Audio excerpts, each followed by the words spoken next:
الرحیم اللہم صلی علی سیدنا محمد وعلی آل سیدنا محمد وبارک وسلم وصلی علیہ الحمدللہ وسلام علی عبادہ الذین اصطفى اما بعد فقد قال اللہ تبارک وتعالی فی القرآن المجید والفرقان الحمید بسم اللہ الرحمن الرحیم لقد كان لكم في رسول الله أسوة حسنة صدق اللہ العظیم.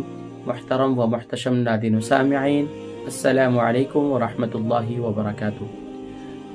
ناظرین کرام، الحمدللہ ماہ رمضان المبارک کا مغفرت کا عشرہ چل رہا ہے، اور سبحان اللہ اس مغفرت کے عشرے کے اندر ہر ایمان والا اس تگ و دو کے اندر اس کوشش میں لگا ہوا ہے کہ وہ اپنے رب سے بخشش و مغفرت چاہ رہا ہے، اور اپنے رب سے اس بات کا تقاضا کر رہا ہے کہ یا رب العالمین میری خطاؤں کو معاف فرما دے، میری غلطیوں کو معاف فرما دے.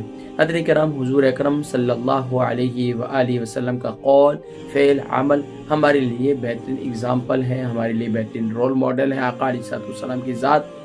ناظرین کرام، حضور اکرم صلی اللہ علیہ وآلہ وسلم نے ارشاد فرمایا کہ سبحان اللہ تبارک و تعالی بہت سے لوگوں کو کل قیامت میں اس لیے جنت میں داخل کرے گا کہ وہ سبحان اللہ کہ وہ لوگوں کی غلطیوں کو معاف کیا کرتے تھے، لوگوں کے عذر کو قبول کیا کرتے تھے.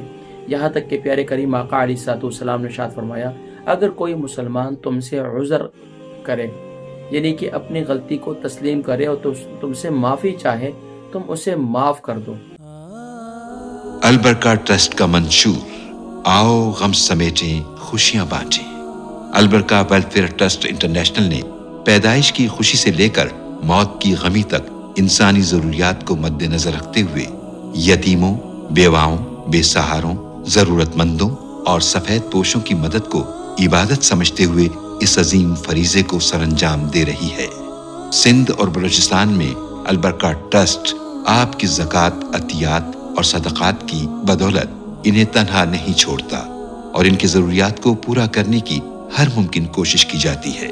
ماہانہ ڈور ٹو ڈور فوڈ پیکس کی فراہمی کے ساتھ ساتھ رمضان المبارک میں ہزاروں مستحقین کے لیے اسپیشل فوڈ پیکس سحر و افطار کا اہتمام کیا جاتا ہے. آپ بھی اپنی زکوٰۃ البرکہ ٹرسٹ کو دیجیے. رابطہ کیجیے 0121 6677 399. اگرچہ وہ جھوٹی تم سے معافی ہی مانگ رہا ہے، بس اوقات ہوتا ہے ایسے کہ وہ لوگ جھوٹی معافی مانگتے. فرمایا کہ پھر بھی تم اسے معاف کر دو، کیونکہ اگر تم یہ عمل اگر نہیں کرو گے تو پیارے کریم آقا علیہ الصلوۃ والسلام نے ارشاد فرمایا کل حوض کوثر پر میرے پاس نہ آنا صلی اللہ علیہ وسلم. گویا کہ اگر کوئی مسلمان ہم جب ایک دوسرے سے غلطی کرتے ہیں، لوگ بعض کے اندر اللہ نے ایسی طاقت، ایسا جذبہ، ایسا حلم عطا فرمایا ہوتا ہے کہ وہ معافی مانگنے میں جلدی کرتے ہیں، تو بہت اچھی بات ہے. اگر کوئی معافی مانگتا ہے تو آپ اسے معاف کر دیں، اور یہ عمل اللہ کو بہت پسند ہے، اور ہم بھی اپنے رب سے یہی چاہ رہے ہیں. اللہ تبارک و تعالی ہماری خطاؤں کو بھی معاف فرمائے اور ہمیں ایک دوسرے کو معاف کرنے کی توفیق نصیب فرمائے. ناظرین کرام، جہاں رمضان مبارک میں آپ حقوق اللہ کی کثرت کر رہے ہیں، وہاں اس رمضان مبارک میں آپ اپنے نفس کو اس طرف بھی لے کر آئیں، اپنے آپ کو اس طرف بھی لے کر آئیں، اپنے نفس کی تربیت بھی کریں، اور اپنے کریکٹر میں، اپنے اخلاق میں، اپنے کردار میں، اپنے رویے میں بہتری لانے کی کوشش کریں، کیونکہ رمضان مبارک تربیت کا مہینہ ہے. اللہ تبارک و تعالی مجھ گناہ گار سیاہکار کو بھی کہنے اور سننے سے زیادہ عمل کرنے کی توفیق نصیب فرمائے، اور ہمیں اپنے معاشرے کے اندر ایک دوسرے کی غلطیوں کو معاف کرنے کا جذبہ اور معافی مانگنے کا جذبہ نصیب فرمائے. السلام علیکم ورحمۃ اللہ وبرکاتہ. یہ تھا 12ویں روزے کی حفاظت کا عمل. انشاءاللہ العزیز اب انشاءاللہ 13ویں روزے کی ہم نے کیسے حفاظت کرنی ہے اس کا ذکر انشاءاللہ کل کی نشست میں ہوگا. السلام علیکم ورحمۃ اللہ.